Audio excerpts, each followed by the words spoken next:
आभारी हूँ कि मेरे बहुत ही छोटे से एक विनम्र आग्रह पर आपने हमारा आमंत्रण स्वीकार किया और मैं आपकी समय की पाबंदी का भी कायल इस बात से हूँ कि हमने आपसे निवेदन किया कि 10:32 के करीब आप पधारें और जब आप पधारे तो बिल्कुल वही वक्त था जिसका मैंने अभी आपके सामने जिक्र किया। किसी इंसान के बहुत बड़ा होने के लिए उसके ना तो कोई सिर पे ताज या कोई कलंगी की आवश्यकता नहीं होती है।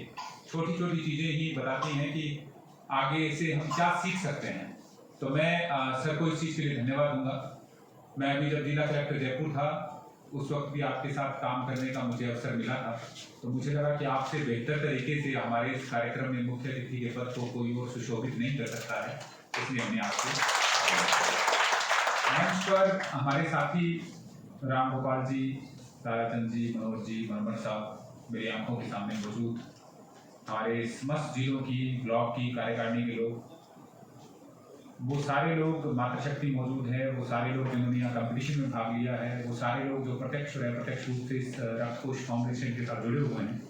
मैं आज इस विश्व रक्तदाता दिवस पर आप सबको बहुत बहुत शुभकामनाएं देता हूँ। मैं सोचता हूँ कि अब की बार हम 2 साल बाद मिले हैं। मैं सोचता हूँ कि इस संस्था के बारे में सोचिए आप, क्या होता है कि कोई आदमी किसी संस्था से जब जुड़ता है तो उसके मन में हो सकता है सामान्य तौर पे कई सारी बातें हों। उस संस्था से उसको किसी किस्म का कोई प्रतिफल मिलता हो, संस्था से उसको किसी प्रकार की कोई स्वार्थ सिद्धि होती हो, उस संस्था से उसको कोई नेम फेम बहुत ज़्यादा मिलता हो। पर यहाँ सब उसके विपरीत है। यहाँ आपको मिलना कुछ नहीं है बल्कि देना है, वो भी आपकी रक्त की बूंद देनी है, आपको अपना समय देना है, आने जाने के लिए कहीं खर्च लगता है वो भी आप स्वयं लगाते हैं। आप सोच के देखिए, उसके बावजूद भी हम इतने सालों से एकजुट हैं, तो इसका मतलब हमारा उद्देश्य बहुत ही पवित्र और बड़ा ही साफ है, अन्यथा हमें कोई जोड़ नहीं सकता है। और मैं आपसे एक आग्रह करूंगा, जीवन के अंदर तमाम तरह के रिश्ते, तमाम तरह की चीजों के लिए कोई उद्देश्य की तलाश कीजिएगा, पर जीवन में एक काम, एक संस्था या एक उद्देश्य हमारा ऐसा होना चाहिए जब हम अपने जीवन के अंतिम क्षणों में हो तो हम विश्वास कर सकें और खुद को कह सकें कि उस काम के पीछे मेरा कोई स्वार्थ नहीं था, मैंने केवल काम इसलिए किया कि मैं इंसान हूं और इंसानियत के नाते मेरा उद्देश्य था। और जब आप ऐसा करेंगे तो आपको एक सुकून मिलेगा। और ध्यान रखिएगा, दुनिया का कोई भी मेडल सुकून की बराबरी नहीं कर सकता है, वो सबसे बड़ा है और वो तब आता है जब आप काम करते हैं इस तरह की किसी संस्था के साथ जुड़कर। मैं व्यक्तिगत तौर पर भी आपको एक चीज कहना चाहता हूं कि कई बार मुझे ऐसा लगता है कि आप लोगों को बहुत सारे अपने व्हाट्सएप ग्रुप बना रखे हैं। मैं कई बार व्यावसायिक दायित्व की प्रोफेशनल जो मेरे कमिटमेंट है उनकी वजह से मैं आप लोगों के साथ उनका कई बार जवाब भी नहीं दे पाता हूँ, पर मैं ईश्वर का शुक्रगुजार हूँ कि मुझे ऐसी टीम मिली है कि अगर उनको जवाब नहीं भी मिलता तब भी वो ये सोच लेते हैं कि वो भी जहाँ काम कर रहे होंगे वो काम भी या तो उनका सरकारी दायित्व होगा या हमारी तरह ही किन्हीं और सामाजिक सरोकारों से जुड़े होंगे, वो कभी भी बुरा नहीं मानते हैं। मैं इस चीज के लिए अपने आप को सौभाग्यशाली समझता हूँ कि मुझे इतनी अच्छी टीम मिली है। कृपया ये स्नेह बना के रखिए। मैं सर को भी बताना चाहूंगा, हमारे मुख्य अतिथि महोदय को, सर आप अचरज मानिएगा कि पिछले 11-12 साल में से इस पूरे राजस्थान की किसी भी कार्यकारिणी के किसी भी सदस्य ने किसी भी व्यक्तिगत काम के लिए कभी भी मेरे साथ अपने संबंध का ना तो फायदा उठाया है, ना ही कभी मुझे इस चीज के लिए कहा है कि मेरा कोई भी काम, मतलब वो छोटा काम ही समझ लो, चाहे किसी व्यक्ति के ट्रांसफर से जुड़ा हो या कोई और काम हो, उनको लगता है कि सर के साथ जो हमारा रिश्ता है वो केवल एक रक्तवीर के नाते है और मुझे लगता है मेरे लिए ये सबसे बड़ी बात है। और हम सब जुड़ने वाले लोगों से जो आते हैं हमारे साथ, कई बार क्या होता है जब संस्थाएं जुड़ती हैं, संस्थाओं में लोग जुड़ते हैं तो आपस में कई बार मनमुटाव, तनाव भी होता है। बहुत से लोग कई तरह की बातें भी करते हैं, सारे लोग एक जैसे हो नहीं सकते, तो कई बार हमें कुछ परिवर्तन भी करने पड़ते हैं। उस परिवर्तन का मकसद किसी व्यक्ति की क्षमता को कम आंकना नहीं है, उस परिवर्तन का मकसद ये है कि लगातार कुछ बदलाव रहता है तो ताजगी बनी रहती है। हम घर के अंदर भी छोटे छोटे परिवर्तन करते हैं, दिवाली आती है सफाई करते हैं, पर इसका मतलब ये थोड़ी है कि बाकी दिनों में सफाई नहीं करते, सफाई तो हमेशा करते हैं, पर दिवाली के अवसर पर विशेष सफाई करते हैं। इस संदूक को इधर कर दो, इसका कपड़ा थोड़ा सा चेंज कर दो, टीवी की प्लेसिंग चेंज कर दो, उससे क्या है नयापन आ जाता है। तो नएपन से क्या है वापस नई ऊर्जा के साथ अपने सारे लोग मिलकर काम करते हैं। बहुत से लोग आपको निराश भी करते होंगे कि क्या फायदा है जुड़ते हो, या कई बार आप में से कुछ लोग कहते होंगे कि हाँ जी, इनको इसको इसको बच्चे को थोड़ा चुप कराइए ना। तो कई बार कुछ लोग कहते होंगे कि आप जिस संस्था से जुड़े हुए हैं वहां से आपको क्या मिलने वाला है, कैसा करते होंगे।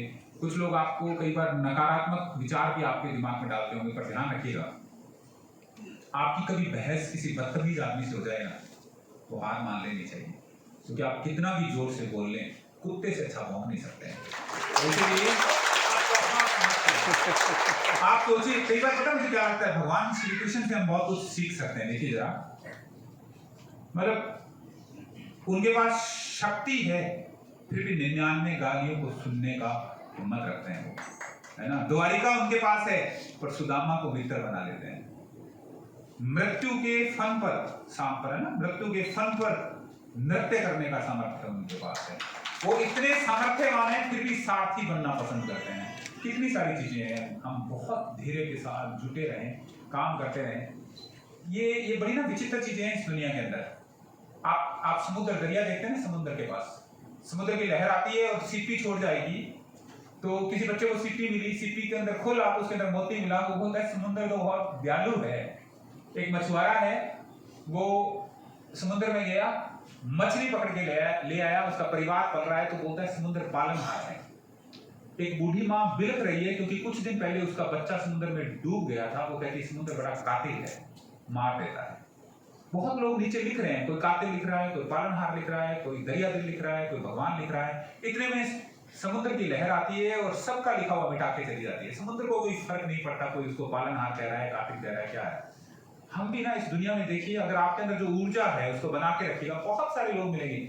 फिजूल की बातों पे, निराश कर देने वाली बातों पे ध्यान मत रखिए। दुनिया बड़ी विचित्र है। यहाँ चाय में मक्खी गिर जाती है तो हम चाय फेंक देते हैं, और घी में मक्खी गिर जाए तो मक्खी फेंक देते हैं। समझ रहे हैं, हम चीजों को बड़ी विभिन्नता से देखते हैं।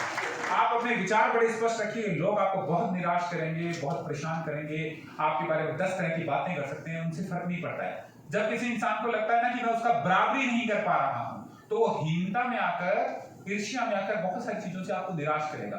मत सुनिए, उनकी मानसिक स्थिति पे थोड़ा तर्स कीजिए, मुस्कुराइए और आप अपना काम करते रहिए। रक्तकोष फाउंडेशन के साथ में नई नई चीजें जो हमारे साथी सोचते रहते हैं, जोड़ते रहते हैं, करते रहते हैं। मैं आपसे विनम्रता के साथ एक चीज कहूंगा कि कृपया इनमें बड़ी वचनबद्धता के साथ और नैतिकता के साथ अपने को काम करना है। हो सकता है कि कई बार आप प्रयास कर रहे हैं, आपकी टीम नहीं बन पा रही है। यहाँ से हमारी टीम के लोग कहते हैं कि आपको कोई कैंप लगाना है। आपके शहर में, आपके जिले में एक दूसरी संस्था भी है जो बहुत अच्छा कर रही है, तो कई बार लगता है कि मैं इनके साथ मिलकर काम करूं, या मैं पीछे क्यों रह रहा हूं। ऐसे उतार चढ़ाव आते रहते हैं, इनकी बहुत ज्यादा आपको चिंता नहीं करनी है। हमें आपके प्रयास नजर आते हैं और हम हमेशा उसकी कदर करते हैं। और ध्यान रखिएगा, जवाब भले ही साल में 5 बार दिए जाए, परंतु किस जिले में क्या चल रहा है, कौन क्या कर रहा है, कौन किस तरह की बात करता है, उसका निश्चित तौर पर हमारी राष्ट्रीय कार्यकारिणी और बाकी सब लोग ध्यान रखते हैं। मैं राष्ट्रीय कार्यकारिणी के सदस्यों को भी, हमारे जो टीम बनी हुई है, उनको भी एक आग्रह करूंगा कि समय समय पर डिवीजन वाइज, जिले वाइज, ब्लॉक वाइज जब भी आपको अवसर मिलता रहे, आप उनसे बात करते रहें। ऐसी चीजें जिनको करने से हमारा संगठन और मजबूत हो सकता है, हमारा फाउंडेशन और मजबूत हो सकता है, वो हमें करते रहना चाहिए। ये कार्ल लैंडस्टाइनर जिनको अवार्ड मिला है हमारे 25 का और 26 का, और जिन 2 जिलों को अवार्ड मिला है, वो और जिन्होंने विभिन्न प्रकार की कंपटीशन में भाग लिया है, उन सब लोगों को मैं तहे दिल से बहुत बहुत बधाई देता हूं। और मैं आपको कहना चाहता हूं कि आप लोगों की वजह से ही ये संस्था चल पा रही है। किसी में कोई दैवीय शक्ति नहीं है कि हाथ आगे करे, किरणें निकले और किरणें निकल के बांध दें सबको, ऐसा नहीं है। आप अलग अलग आर्थिक स्थिति से, अलग अलग पारिवारिक परिस्थितियां हैं, अलग अलग गांव शहर से आए हैं, अलग अलग जाति से हैं, अलग अलग व्यवसाय करते हैं। आप लोगों को जोड़ता क्या है? जोड़ता सिर्फ एक चीज है, जो है लाल रंग की हमारी रक्त की एक बूंद, जो कोई फर्क नहीं करती है। तो हमें उसकी कदर करनी है, इसी ढंग से जुड़े रहना है, अच्छे तरीके से काम करना है और मान के चलना है एक चीज के लिए कि कभी आपको लगे ना कि आपने कुछ अच्छा किया, अच्छा लिखा, बदले में आपको एक्सपेक्टेशन हो कि कोई व्यक्ति विशेष आपको उसकी शाबाशी दे, और कई बार वो नहीं दी जाए, तो निराश नहीं होना है। मैं आपको ये बताना चाहता हूँ कि मेरे पार्ट पर तो मेरा बस ये करता है कि जब भी कोई चीज़ आप लिखें, मैं हर किसी से बात करूँ, परंतु यकीन जानिएगा चाहकर भी ऐसा नहीं कर पाता हूँ, क्योंकि बहुत सारी और प्रकार की जो पदीय जिम्मेदारियां हैं उनकी वजह से हो नहीं पाता। और मुझे पता है मेरी अच्छी टीम इन चीज़ों के लिए मुझे हमेशा खुले मन से ना केवल क्षमा करेगी, अपितु ये विश्वास रखेगी कि आप तुझे अपना काम करो, रक्तकोष फाउंडेशन की टीम हम अपने आप संभालेंगे सब कुछ। और इस भरोसे के साथ हम काम करेंगे। आप लगातार अच्छी चीज़ें करते रहते हैं। मनोज जी ने 2-3 चीज़ें आपको बताई हैं, ये इन्होंने सोच समझकर तैयार की हैं। और चाहे वो हमारी डायरेक्टरी हो, हमारी बुकलेट हो, विभिन्न प्रकार के अवार्ड्स के अंदर भी इन्होंने नए नए प्रयोग किए हैं। हम इसी ढंग से जुड़े रहें और इसी ढंग से अच्छा काम करें।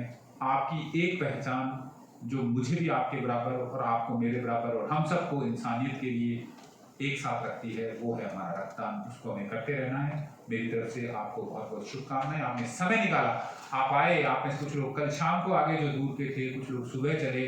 सबकी अपनी अपनी जिम्मेदारियां, मजबूरियां और दायित्व होते हैं। उन सबको छोड़कर समय निकालकर इस चीज़ के लिए आना कि मुझे एक अधिवेशन में भाग लेने जाना है, ये बड़ी बात है और मैं उसकी कदर करता हूँ। और ध्यान रखना, दुनिया की सारी कदर दिखाई भरी नहीं पड़ती हो, पर